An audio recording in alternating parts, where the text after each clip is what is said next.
Hey, what's up everybody? Ken Hayes here. I know it's been a while since my last video, my last update on Robert Kiyosaki's book, Why A Students Work for C Students. I will be starting that back up with my next video.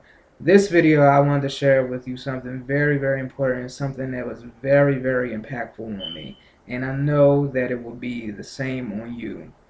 Oh, this video was very touching. You got to ask yourself these three questions. Ask yourself, who are you and what your value is? What's your purpose here in life? What is your destiny when you are done here?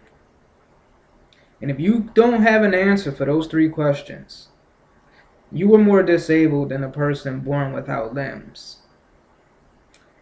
Now this video, I want you to brace yourself, because if you have a heart, it's going to touch and move you in a way that you are going to shed a tear. It's going to move you. It's going to rock your soul to the core. And you are going to stop with the comparisons, the disbeliefs, and the complaining, being a victim of your own choices. Because you want to hear some other stories where you're going to sit back and sit there and like, wow, and I thought I had it bad. So, this is what I ask you to do, is subscribe to my channel so you can always be the first to get an update when I, share new reviews, information, anything like that. You find value in this video, like, share, and comment within this channel, within this YouTube video. Because I'm going to tell you, if it moves you, it's going to move someone else. It's going to move someone else more than it moves you. So don't be selfish and hold it from someone who needs to see this. Because this is going to change your whole thought process. Believe me. So, make today count, make today matter. Because tomorrow's not promised. Sit tight for the video. I'll catch you in the next chat. Take care.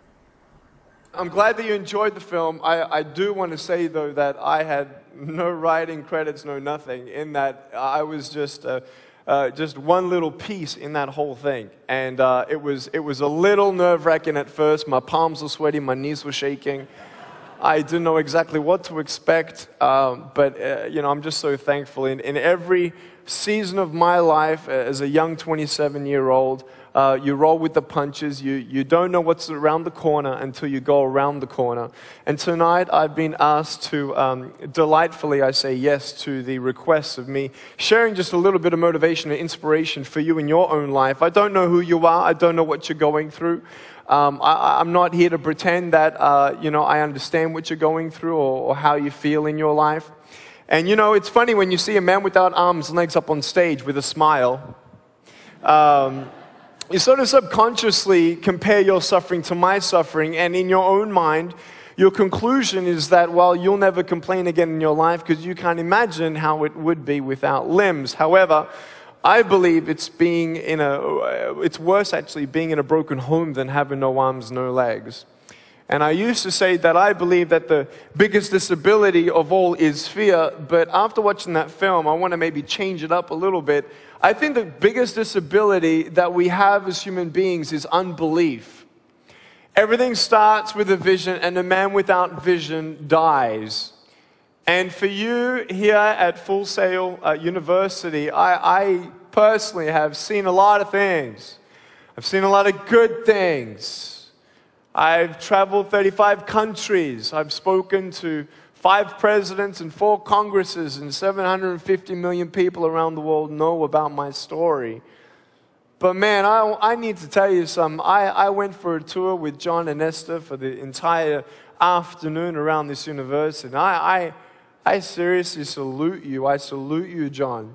I salute your wife. I salute your whole team here and what you're achieving here. And you students, there is something so special here. And I was telling John, I just hate the idea of potential being wasted in this world. And to see what's happening here just really inspires me. But anyway, I want to congratulate you on your success. But I hope whoever you are and wherever you are in your life, you're going to be inspired. But before we get into any more serious stuff, I need to open up with a couple funny stories, actually. I always open up with a couple funny stories. When people come and meet me, they don't know what to do with me. You know, do I shake his hand or, you know, whatever. And I just hug people. I'm a hugging machine. I've hugged about 350,000 people. We're actually breaking the World Guinness Book of Records of hugs.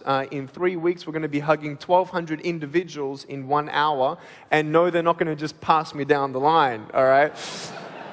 But it's really cool how, and I'm not kidding about that, but husbands, they allow me to hug their wives because they know I'm not going to lay a hand on them or anything.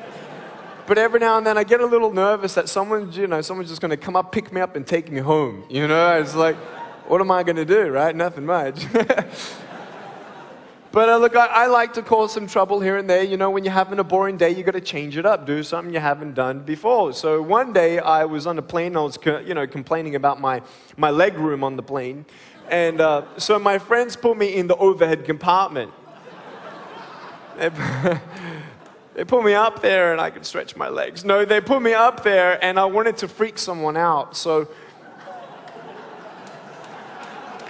Yeah, we did. We closed the door. I mean, seriously, if I get in trouble, what are they going to do? Handcuff me or something? Seriously. So, you know, you can cause a little bit of trouble here and there, but I have to tell you, there was this one day where I was in a car, and I'm in the front seat of the vehicle, and don't worry, I wasn't driving or anything like that. But we were there, and we're waiting for the lights to change, and this car comes up next to us, and this girl is looking at me. So I'm looking at her, and she's looking at me. I'm looking at her, and I'm thinking, cool. I'm like, I want to freak the heck out of her. So I know from the other side, from the outside of the vehicle, when you look in and you see me, all you see is my head from the side. So you have no idea that I have no arms, no legs. So I grab the seatbelt in my mouth, and I loosen it like this, so then I can freely move. Now she's looking at me all weird because I'm eating my seatbelt.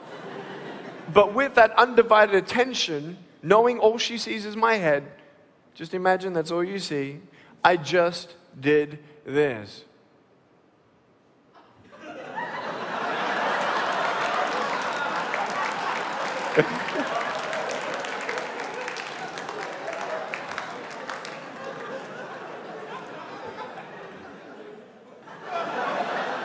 It was incredible, man. I tell you, and it was awesome. It was awesome. Anyway, I have a lot of funny stories, and as I was growing up as a child, I would be quite envious of everybody else around me who had arms and legs, including my brother and sister at times. I was born without limbs for no medical reason.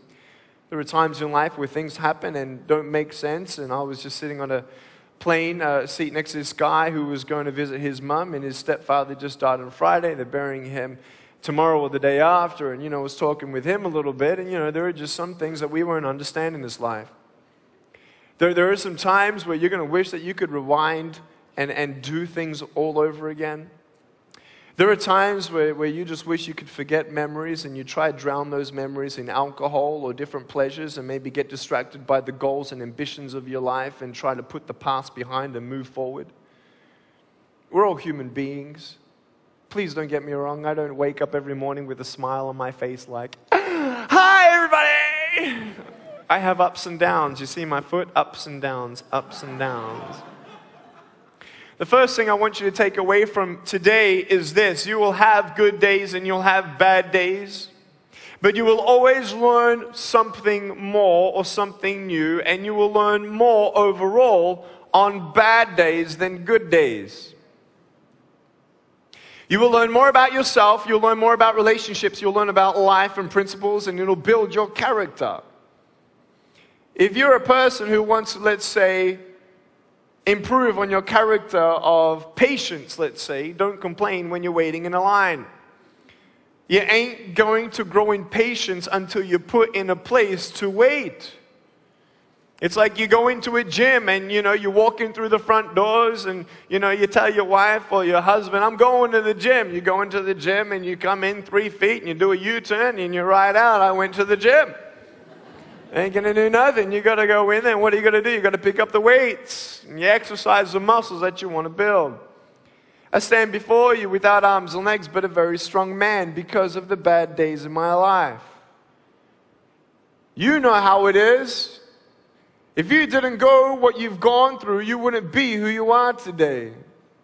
And I'm not belittling your pain, and don't worry, I've seen pain in my life, and I've seen not only in my life, but people's lives, and people say, well, at least I have no arms, no legs, and then what am I supposed to say? Well, at least I'm not an African orphan who's dying at 4 years old, and I met that person.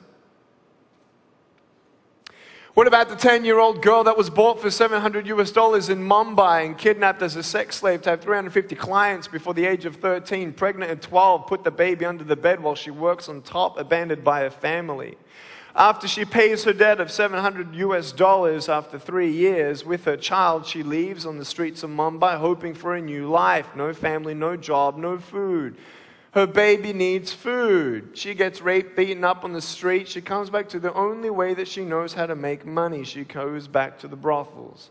She gets pregnant at 15 the second time, and then that child dies, and at 20 years old, she comes up to me. Yes, I have met this woman. She comes up crying. She says, Nick, I just found out I got HIV/AIDS.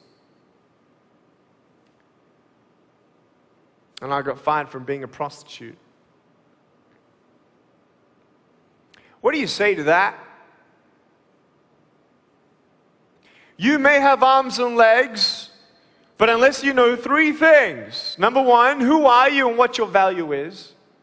Number 2, what is your purpose here in life?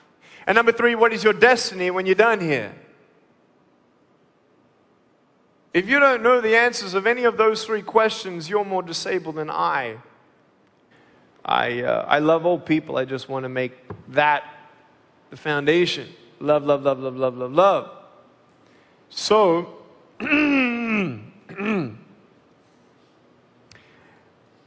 my parents were Christian. And I hated God. Hate's a strong word. I hated Him. So why did He give me less? What did I do to deserve that?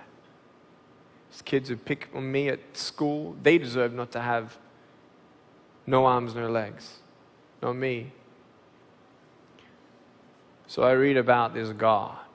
There's a God of love. Yeah, right. God has a plan. Yeah, right. God is not partial. Nope. So, it took me a journey. I asked Him why. Why was I born this way? And it was 7 years later, from age 8, telling my mum that I wanted to commit suicide. I was 15 years old, actually, 7 years later, that I read a story in this book, the Bible. And there was a man who was born blind, and no one knew why he was born that way. And I'm like, bing, wow. Pretty similar to something I know of. Why? Well, he said so that the display of God and His power can be seen and displayed. And I didn't even read on. I didn't even read on at 15. I heard about miracles, and I didn't know where my miracle was. I'm not against miracles. I've actually seen blind people seeing, deaf people hearing, lame people walking. I've actually had a miracle in my back. I'll send you MRI scans if you wish. But I'm about to get a doctor's official report of an unexplainable healing in my spinal cord. It was hollowing.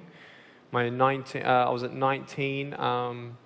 My orthopedic surgeon said he's going to have to put rods in my back by 35 years old, and I'll be bedridden for the rest of my life. And I didn't want to hear that, so I didn't want to hear anything about it. I had a hole at the top of my spine, about 1 inch or something, and a hole at the bottom of my spine. It was irreversible, incurable. And went to go back for an MRI scan because I started getting numbing of my nerves and my muscles because of the pinching of my spine of a 55-degree curve in my back, scoliosis. So I went back to the MRI scan, and guess what? The top hole's gone. The bottom hole has just got a little pinhole left, and I've got a pair of shoes in my closet just in case he says yes to me with the other things. And I'm not joking. Now, what happened was at 15, I said, you know what? If you had a plan for the blind man, then you got a plan for me. Whether that means you give me arms and legs or not, I trust you. Because you saved me from something else, much worse than having no arms, no legs, and that's the belief that Jesus did die for my sins, then I don't have to die for mine. I will plead guilty of having other idols before me, misusing the Lord's name in vain, not keeping the Sabbath day holy, not honoring my parents, killing people. I'm a murderer by God's standard because I hate people. That's the Bible, what it says. So I've hated people. So I'm going to plead guilty to any one of those. So knowing now that I have been forgiven and I'm a work in progress, I'm not perfect, I'm a work in progress, but forgiven and have eternity. I'd rather have 90 years with no arms, no legs than to see little Daniel with no arms, no legs here on earth and come to heaven with his new body and say, Nick, thank you for being my older brother on earth. If it's only for the one soul, I'm thankful. So that is the truth in the closure and fullness of who I am. Every girl is a princess. And I believe that God becomes like your father and you're his daughter. Daughter to a king is a princess. So you're royalty. You were made for royalty. You are wearing a dress. You may just be in a wrong castle. Your value, your purpose, your destiny. Your purpose is to love and love. Destiny, that's for me. So that's my story with that. And everything else is more in full in my book coming out on the 26th of October. So I encourage you to get that too. Right, Wes? It's going to be very good. And we're excited. But I want to thank you for the question. I want to thank you for your respect. I want to thank you, though, most of all, for your love. I feel it. I thank you for it. And it's just been wonderful here. I've personally been inspired. I've personally been blessed. So thank you, guys. And if you want to know more, just Google Nick Vujicic, and you'll find me. Love you guys. You're the man.